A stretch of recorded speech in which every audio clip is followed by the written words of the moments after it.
এরপরে রাম মন্দিরের নাম দিয়ে ভাঙলো বাবরি মসজিদ। এখন বাংলাদেশে পলাশবাড়িতে এই রামের মূর্তি বানাচ্ছে। এটা গুড়িয়ে দাও, বুলডোজার মারে গুড়িয়ে দাও। এটা বাংলাদেশের সরকারের জায়গার মধ্যে করছে, এটা অবৈধ। অবৈধ গুড়িয়ে দেওয়া সরকারের জন্য ফরজ। সরকার না দিলে জনগণ দিবে, জনগণ দিবে। জনগণের দায়িত্ব হচ্ছে সরকারের সহযোগিতা করা। তাই বাংলাদেশে রাষ্ট্রীয়ভাবে মন্দির গুড়িয়ে দিতে হবে। খাস জায়গায় কোনো মন্দির থাকতে পারবে না, নতুন কোনো মন্দিরের অনুমোদন হবে না। ভারতকে সতর্ক করতে হবে। ভারতে যদি একটা মুসলমানদের প্রতি জুলুম হয়, মসজিদ ভাঙ্গা হয়, বাংলাদেশ থেকে ভারতে অভিযান করা হবে, ভারত দখল করে নেওয়া হবে। এই মোদি, তোমার এই রাম রাজত্বকে গুড়িয়ে ফেলা হবে। আমরা প্রস্তুত। বাংলাদেশের 51 কোটি জনগণ, ভারতের 40 কোটি মুসলমান আর পাকিস্তান সবাই হামলা করলে ভারত 1 ঘন্টাও টিকতে পারবে না। সাবধান করা হচ্ছে।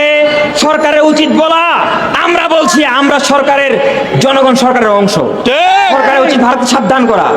ভারত যদি জনগণের কাছে, মুসলমানদের কাছে ক্ষমা না চায়, তাহলে ভারতকে বিশ্ব মানচিত্র থেকে মুছে ফেলা হবে। মুসলমানদেরকে দ্বিতীয় শ্রেণীর নাগরিক করা চলবে না। মুসলমানরাই প্রথম শ্রেণীর নাগরিক। মুসলমানরাই টিকিয়ে রেখেছে তোমাদেরকে। মুসলমানদের অধীনেই তোমরা খাও, মুসলমানদের ওসিলায় তোমরা খাদ্য পানীয় পাও, আর মুসলমানদের ওসিলায় তোমরা টিকে আছো। তাই বাড়াবাড়ি করে না। যদি বাড়াবাড়ি করো, ঘোষণা করছি, বাংলাদেশের জেলা কয়টা? জেলা কয়টা বলেন? 64 জেলা। আমাদের 65তম জেলা হবে আমেরিকা, 68তম জেলা হবে ভারত। সাবধান হয়ে যাও। সবগুলোকে উপযুক্ত শিক্ষা দেয়া হবে। বাড়াবাড়ি করা উচিত নয়। মুসলমানদের ওসিলায় খাও, তোমাদের লজ্জা পাওয়া উচিত। তোমরা বারবার পরাজিত হয়েছো। ভারত, তুমি বারবার পরাজিত হয়েছো। মুহিউদ্দিন কাশিম রহমতুল্লাহ মনে আছে? বখতিয়ার খিলজি রহমতুল্লাহ মনে আছে? সুলতান মাহমুদ রহমতুল্লাহ মনে আছে? বাড়াবাড়ি করো না হিন্দুরা, তোমরা বারবার পরাজিত হয়েছো। আর একবার যদি মুসলমান ফুঁসে ওঠে, অস্তিত্ব টিকবে না। এখনই ক্ষমা চাও, সব মসজিদগুলো বানিয়ে দাও।